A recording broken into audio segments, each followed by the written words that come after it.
We're back with another YouTube video focusing on what you can't control instead of focusing on the things that we simply cannot control and have no mind over. Alright, so into the video, we're not gonna waste any time into it, right? So we're talking about things we can control, right? Like our emotions, how we go about our day in a day-to-day manner, things that we have the ability to maneuver and have influence over are things that we should control. So how exactly do we learn to deal with our emotions on a day-to-day basis? You can look at it by simply following through a routine or having a simple schedule that you can actually follow, that you reference by every single day, so you know exactly what you're going to be doing the next day, limiting any uncertainty and lack of inability to go and execute, because every day we need to be executing upon the things that we need to be going upon every single day, right? So how exactly is it that we actually focus on really honing on the things that we can't control and really limiting our ability to be emotionally reactive to our environment, to things around us, or anything in general as a whole? And really how I focus and how I look at it is by doing simple things that are not easily influenced, by journaling, by doing stretches, right? By having some sort of routine that we can actually follow every single day, so we can limit these things from actually coming into place. And by limiting these things from actually happening into our day-by-day lives, we are able to have more confidence, more of an ability to execute, more drive, and we're actually able to focus on our goals with massive ambition and intent every single day.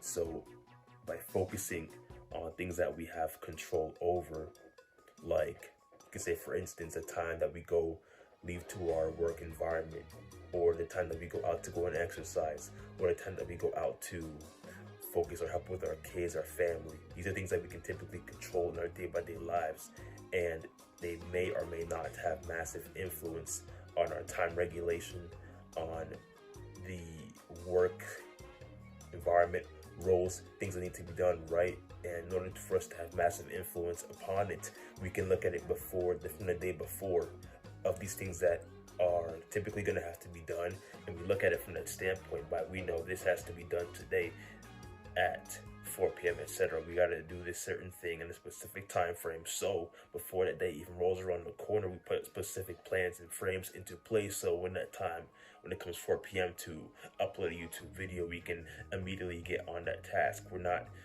emotionally reactive towards the things that we have to get done. Or if it's a certain matter of the fact that we have a time frame listed upon things that we need to do, and we find ourselves getting distracted, how exactly can we go about dealing with it?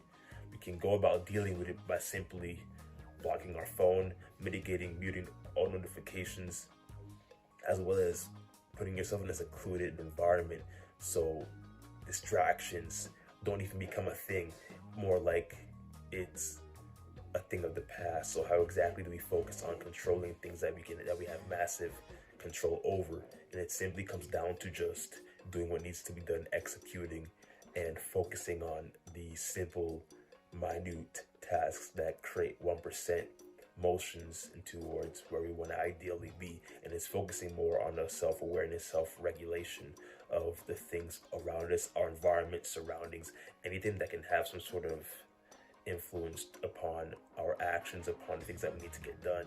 So focusing on simple things that not only have influence, but that allow you to actually move the meter 1% every single day.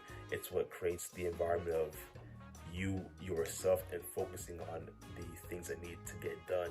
So overall, when it comes to focusing on you, yourself, focusing on where you want to be, focusing on a plan in motion, it's really focusing on rather the 1% minute steps towards getting there, whether it's limiting any things, any work environment, any tasks, obligations that don't fully serve you, or things that you can really delegate into your life and push aside temporarily, right? So you can really delegate your time, maximize your time output to maximize the time input towards the things that matter most to you, whether it's some sort of side hustle, starting a project, going to college, university, whatever the case it is. It's really allocating your time towards the things that matter most. And by allocating your time, you can allocate your time towards bettering your overall health and fitness goals, right? But allocating your time towards education, better allocating your time towards learning a new skill set. It really comes down to really how your time output is really how it's created and how it runs. So when it comes to really focusing on what we can control, these are small things that we can control and that we have complete control over, and how we should really learn to allocate it and put it in the right position so we can get more time output of the input that we put into it. That's gonna be it for this one. We're out.